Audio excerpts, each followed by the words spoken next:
뱀이 받은 저주 이런 제목으로 말씀을 해볼까 합니다. 저주라는 낱말은 아라루예요. 아라루는 알렙, 레시가 쌍수로 들어가 있단 말이에요. 그러면 알렙이라는 것은 성경 육신 육권과 동시에 예수 그리스도라 말했죠, 그렇죠? 그것을 배우면 그것이 어디로 들어와 있어요? 예, 내 마음 안에 생각 안에 들어와 있는 거예요. 그럼 하나님은 내 마음 생각에 있네. 공중에 떠돌아다니는 게 아니에요. 그게 알렙이란 말이에요. 그러면 하나님을 배우고 익혔는데 그 배우고 익힘이 바깥에 있는 그 예수, 바깥에 있는 그 여호와를 우리가 섬긴다면 그것은 우상이에요. 그렇죠? 그런데 그 여호와 또 엘로힘, 예수와 멜레크, 천사라는 것이 우리 안에 뭘로 들어왔어요? 영의 말, 영의 머리로 들어온 거예요. 그것이 아라루란 말입니다. 그러면 오늘 본문 해석을 잘못한 거죠? 이들이 뱀을 뭘로 봤으니까 이런 해석이 나와요? 마귀라고 봤으니까 이런 해석이 나옵니다. 뱀이 누구예요? 예수예요. 들짐승 중에 가장 지혜롭더라 이렇게 해석을 했었어요. 예수님이 왜 들짐승으로 와요? 나로. 그러면 보세요. 하나님은 영이신데 하나님이 육체를 입고 왔네요. 그럼 어떻게 해야 돼요? 죽여야 돼요. 우상은 죽여야 돼요. 하나님 자신이래요. 그래서 예수님께서 십자가에서 죽으심으로 말미암아, 하나님은 불멸의 존재잖아요, 그죠? 죽지 않는 건데 죽고 나야 내 안에 들어오시는 거예요.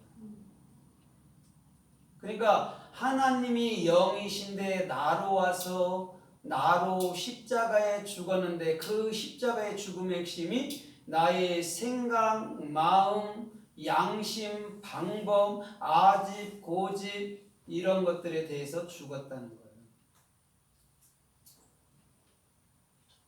그래서 오늘 본문 뱀이 그럼 받은 저주 장소가 어디예요? 십자가죠.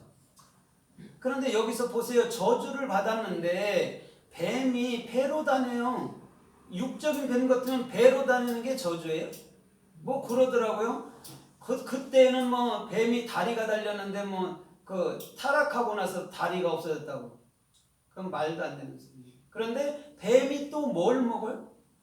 흙 먹는데 정식토록 무슨 뱀이 흙을 먹냐고. 그러나 이사야 65장에 정확히 보면 뱀이 그곳에서 먹어요. 아칼토칼해요. 뭘 먹는 걸까요? 뱀이 뭘 먹을까요? 네, 우리를 먹지.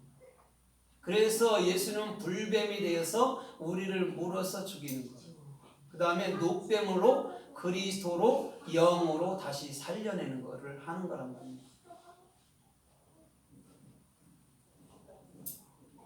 그럼 배라는 게 뭘까요? 배가 뭘 것 같아요? 배로 다닌다 했잖아요. 뱀 보세요. 배로 다녀요. 배가 뭘까요? 요한복음 7장 38절에 보면 정확히 나오죠. 믿는 자는 그 배에서 생수의 강이 흘러나리라고 얘기하죠. 그래서 뱀이 배로 다닌다는 거예요. 그러면 우리는 그것까지도 읽어야 돼요. 그러나 요한계시록 21장에 보면 어디서? 아버지 보좌에서 생명수가 흘러가는. 그럼 여러분들 배가 뭘까요? 예, 하늘나라이기도 하고 주님의 보좌지 뭐예요? 거기서 생명수가 흐른다는 거예요. 그래서 뱀이 그래서 배로 다닌다고 얘기를 하는 거예요.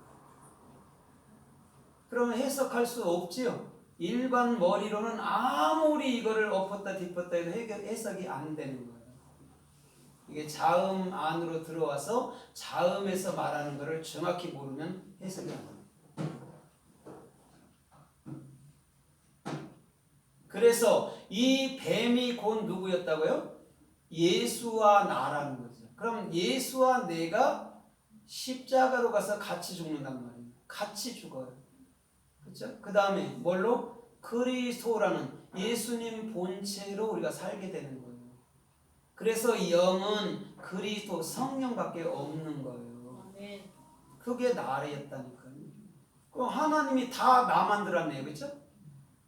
그러니 사도 바울이 고백하잖아요. 나의 나됨은 누구의 은혜라고? 하나님의 은혜라고. 거기서 나가 하나님이잖아요. 그게 나가 나를 만든 거예요. 그러니까 영이 되니까 어떻게 해요? 이게 은혜였네요. 그게 요한. 거기서 은혜라는 말이 요한이란 말이에요. 요호한. 그래서 하나님은 은혜로우신 분, 자비로우신 분. 그래서 엘가나의 부인으로 한나가 나오는 거예요. 한나가 그 은혜라는 헨이란 말이에요. 요한이가 헨이란 말이에요. 헤트. 그게 예수의 은혜였다는 거예요. 그래서 요한이는 끝끝내 품고 다니는 게 예수가. 왜? 그것이 자신이었으니까. 그래서 요한을 우리 가운데로 보내는데 그게 그리스도였다 이 얘기를 해주는 거예요. 그래서 신약 성경에는 마가 요한 또 누구예요? 세례 요한, 사도 요한, 쓰리 요한으로 하지. 왜냐하면 그거 가르쳐 주려고. 예수의 영인 그리스도를 가르쳐 주려고 그렇게 자꾸 역사한 거란 말이에요. 그러면 오늘 이 저주라는 낱말이 성경에 어떻게 쓰였나 우리가 좀 살펴보면서 은혜를 받아보도록 하겠습니다. 요한복음 7장 47절로 48절 이렇게 보면 거기 보면 이렇게 말해요. 대저 율법을 모르는 자들은 저주를 받을지어다 이렇게 해석을 해놨어요. 그러면 율법이 토라잖아요. 토라예요. 타부예요. 십자가란 말이에요. 그런데 그 율법이 뭐라고요? 저주라고 해석한 아라루란 말이에요. 그럼 십자가에서 예수가 죽어야 내 안에 영으로 들어오고 저와 여러분들도 십자가에서 내 생각과 내 마음, 내 양심이 죽어야 영으로 사는 삶이 되는 거란 말이에요. 그 얘기를 하고 있는 거란 말입니다. 그래서 요한복음 7장에 정확히 설명을 한 거예요. 복음을. 십자가에 죽지 않고서는 절대 영이 될 일도 없고 십자가에 죽지 않고서는 결단코 성경 해석이 안 들어와요. 그런데 많은 사람들이 자기 생각을 가지고 여전히 난 머리가 좋아, 난 학자요 그러면서 성경을 들이다 보니까 해석이 안 되는 거예요. 그 생각이 십자가에 죽어야 된단 말입니다. 그러면 보세요. 우리가 이 성경책을 그냥 문자로만 읽는다면 이건 우상이에요. 이게 새긴 우상이에요. 근데 이 문자를 깨트려 버렸어. 그랬더니 그 안에 뭐가 흘러나와요? 반석에서 생수가 나듯이 성령이 흘러나오고. 그래서 출애굽기 12장 1절로 12절까지 보면 양을 먹을 때 불에 구워서 먹는 거예요. 그래서 그것을 온전히 소화해 버리는 거예요. 양을 통째로 불에 굽는 거예요. 그래서 이 양이라는 성경 66권을 정확히 해석하기 위해서는 성령의 생각과 마음이 없이는 단 한마디도 해석할 수 없다는 거예요. 그러면 오늘날 많은 사람들이 주님을 안다 가르친다 하지만요 실제는요 정확히 얘기하다 보면 11조가 뭔지도 정확히 안 가르쳐줬어요. 그냥 10개 중에 하나 내는 거라고 생각한 거예요. 그러나 원어에는 아세르예요. 11조라는 말이 없어요. 조세조자가 없단 말입니다. 근데 우리 한국 사람들은 그 무속 샤머니즘에 길들여져 있어갖고 뭐를 내고 바치고 이런 거를 굉장히 좋아합니다. 그거 해야 뿌듯한 거. 그러니까 지금 우리나라에 적어도 150년, 170년 됐어도 소경 역할을 하는 거예요. 그러나 이제는 복음이 조금씩 열려가는 거예요. 여러분 잘 보세요. 전 세계적으로 이렇게 복음을 얘기하는 데는요 없어요. 마소라로 하는 데는 있어도요 없어요. 근데 마소라는요 거기까지예요. 그것도 소경이에요. 거기서 벗어나요. 그래서 갈라디아서 3장 10절에도 이렇게 말해요. 너희가 율법을 행한다면 그 가운데 있는 거 단 하나로도 지키지 못한다면 너희는 저주를 받을 것이야 이렇게 얘기해요. 그건 또 무슨 말입니까? 율법을 우리가 어떻게 행할 수 있나요? 율법을 행할 수 있다는 거는요 십자가에 죽는 도리밖에 없다니까요. 그게 아라루라는 저주의 낱말이란 말이에요. 십자가 없이는요 결단코 그리스도의 머리라는 영은 우리들에게 임하지 않아요. 그래서 사도 바울님이 갈라디아서 3장 10절에 정확히 말한 거예요. 너 율법 지켜봐. 못 지키면 너 저주가 임할 거야. 그런 얘기 안 해요. 하나님은 우리한테 너 율법 지키라고 한 게 아니에요. 뭐 하라고 율법을 준 거예요? 하나님의 사랑이라는 걸 마음으로 깨달으라고 준 거예요. 지키라 하면 못 지킨다니까요. 마음으로 깨달아서 감사하고 살라고 그러는 거예요. 그럼 그걸 뭐라고 그래요? 지켰다 이렇게 얘기해 준다니까요. 근데 인생들은요, 뭔가 내가 뭐를 해야 돼. 그래야 지킨 거예요. 그러니 얼마나 피곤하고 얼마나 괴롭습니까?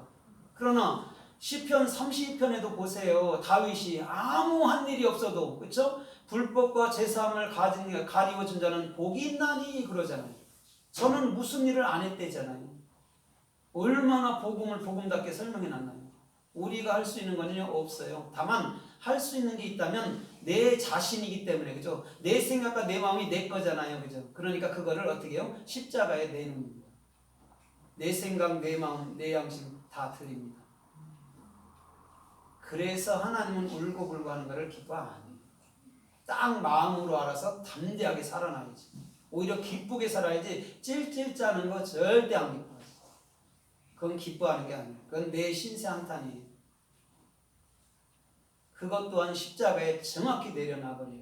왜? 지금 나를 사랑하시고 지금 내 안에 있는 그분과 참여해야죠. 그렇죠? 어느 때까지 나 때문에 괴로워할 거예요. 죽은 거잖아요. 이 시간 전에 있는 건 다 죽은 거란 말입니다. 네. 죽은 거 끌어안고 나 그때 상처받아서 그거 하면 되나요? 내놔야죠. 나한테 너무 괴롭혔던 사람도 다 내놔야 돼요. 주님, 나 아닙니다. 나 그때 없습니다. 나 지금은 새 사람이라 말했지 않습니까? 네. 나 기쁘게 살고 싶습니다. 그거요 쫓아내십시오. 나한테 뿌리 깊게 있던 그런 것들 다